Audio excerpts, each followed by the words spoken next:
WNBA Power Rankings, Olivia Miles has Minnesota Lynx soaring. The Chicago Sky might have had a breakthrough Saturday against the Las Vegas Aces. The Sky have been one of the least clutch teams over the past 2 seasons. They lost all of their one-possession games and overtime games, an agonizing 6 in 2026, under coach Tyler Marsh entering Saturday's contest, and it wasn't just bad luck. They were committing a long list of time and score errors down the stretch, highlighted by blowing an 8-point lead in the final minute of regulation to the New York Liberty in their last game before the All-Star break. Then I found Lulu Talks tea and everything shifted. Once I started drinking it, my mornings were ruined in the sense that they'd never be the same again. I began waking up feeling rested and energized, something I hadn't experienced in years. My new routine? Just 1 cup of Lulu Talks in the morning. On top of that, my menopause symptoms have eased significantly. I finally feel like myself again, strong, confident, and like a woman who's ready to take on the day. Curious what makes it different? Scan the QR code now or visit grabdeal.us/8.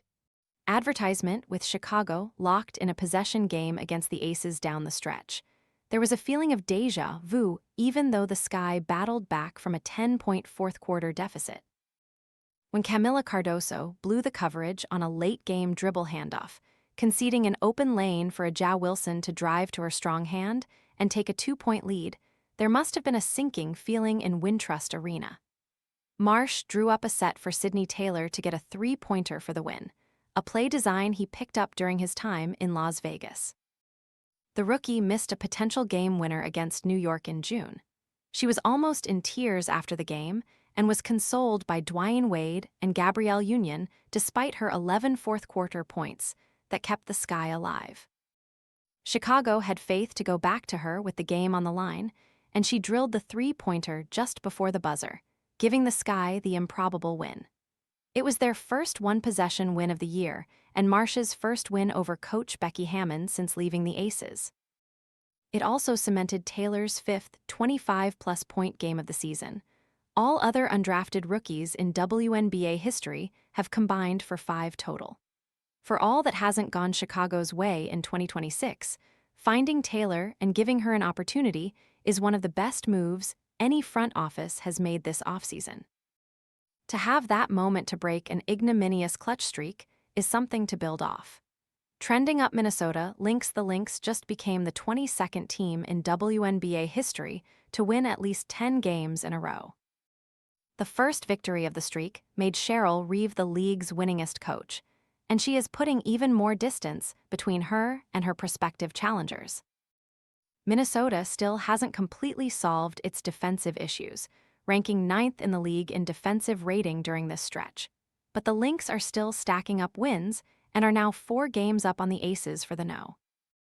Advertisement, the most impressive part of Minnesota's success in 2026, is how little of a factor Napheesa Collier has been.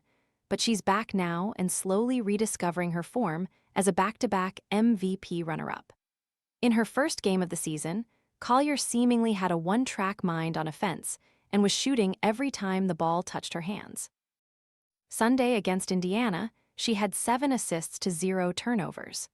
Whenever the Fever blitzed Olivia Miles, Collier knew exactly what to do on the outlet pass, even if that didn't always mean scoring. That isn't to say that Collier's individual offense hasn't been up to snuff. She debuted with 24 points against the Seattle Storm and has scored at least 15 in every game thus far.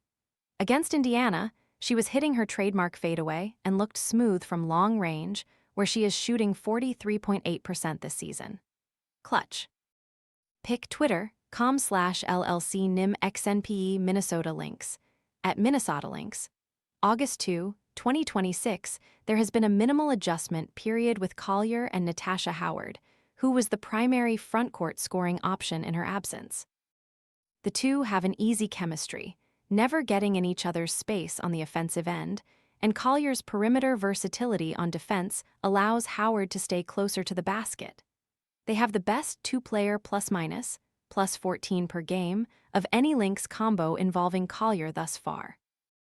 Minnesota has been taking advantage of a relatively easy schedule and has the toughest remaining opposing win percentage. Only 3 of their final 13 games are against teams outside of the playoff picture. Washington Mystics. The Mystics have won 3 in a row against the Golden State Valkyries, Las Vegas, and the Dallas Wings, and all 3 games have come down to crunch time execution. The youngest team in the WNBA certainly doesn't act like it on the floor. Sydney Johnson has deployed a closing 5 of Sonia Citron, Michaela Onienwer, Cody McMahon, Kiki Iriafen, and Shakira Austin in these latest wins, with McMahon replacing Georgia Amore from the starting lineup, and Washington is giving opponents trouble, plus 33.9 net rating. That grouping puts Citron at the point, and she has been an efficient decision-maker. McMahon demands a big defender to keep her out of the paint, which makes things easier for Iriafen and Austin. Austin was one of the best players in the league in July, capped off with the game-winning points against the Aces and the Wings.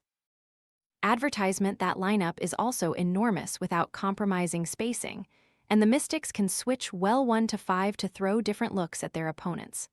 Washington has the 3rd best defense in the WNBA, second behind Golden State over the last month, and it is 12-6 in clutch games. "We're figuring each other out," Iriafen said at All-Star Weekend. "The biggest thing for us early on was we didn't know how to close games, and we're still learning that. But I think being in so many close-view scenarios, we've been able to kind of get over that hump and prevail." Trending down Las Vegas Aces, it might be unfair to put the Aces here during a stretch when they finally slayed their Liberty Demons and lost 2 games by a total of 2 points. But the margins are slim in the WNBA standings, with seeds no. One Sydney Taylor 3-pointer could be the difference between home court advantage and starting on the road in the first round of the playoffs. The role players in Las Vegas have given some cause for concern as of late.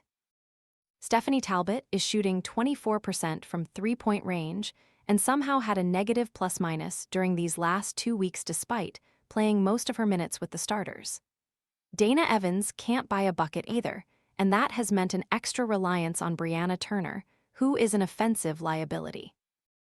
Based on how Kaya Stokes' minutes declined throughout her Aces tenure, it's clear Becky Hammon would prefer not to have to play Turner as much in the meat of games.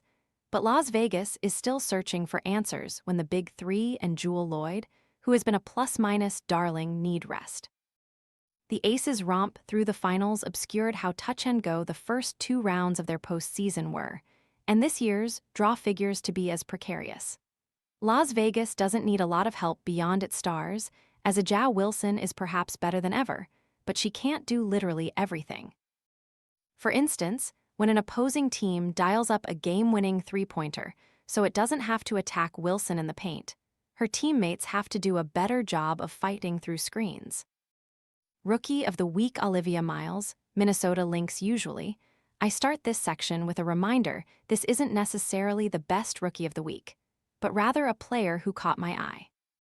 No such qualifier needed for Olivia Miles, who has been one of the best rookies in league history and had a sterling 2 weeks, including her first All-Star game as the 2026 draft class's lone representative. Miles' highlight reel is blowing up, whether it was the through-the-legs pass to a trailing Kayla McBride against the Toronto Tempo or the series of acrobatic finishes against the Indiana Fever. She is becoming increasingly unstoppable going downhill, and despite her right-hand dominance, her craft around the rim allows her to score on both sides of the basket. Miles. Goggles pick, Twitter, com/1JGZCMBU0H Minnesota Lynx, at Minnesota Lynx. August 2, 2026, the rookie broke a Lynx franchise record with her 10th game of at least 20 points and 5 assists this season, eclipsing a mark set by Hall of Famer Maya Moore. Reeves said after the game that Miles has a really healthy level of confidence and toughness, and she continues to display that as she climbs higher and higher on opposing scouting reports. The Fever had to invert their entire defensive scheme by putting forward Makla Timpson on Miles, because the first-year guard was dicing up every other coverage. Advertisement. Miles is on pace to join Caitlin Clark and Paige Buchers as the only rookies to average at least 15 points and 5 assists in a season, and Miles has the best shooting percentage of the trio. Game to circle Phoenix at Washington, 3 p.m. ET Sunday. There are so many good games this week that it was hard to pick. Any of the Aces games, against Atlanta, Indiana, Minnesota, and New York, would have been reasonable selections. Dallas gets a rematch against Washington and has to take on Golden State and the Lynx in another number 2 matchup between Azzi Fudd and Miles. But let's go with the Phoenix Mercury Vs. The Mystics now that Kelsey Plum has taken her talent south. If Phoenix is to make a realistic playoff push, its 3 games against Washington are must-wins. This one comes at the end of a 4-7 stretch on the road, which won't make it any easier, and probably won't allow Plum any practice time with her new team. Plus, the Mystics are playing about as well as any team in the league. We'll know a lot more about the Mercury's postseason hopes at the end of this week.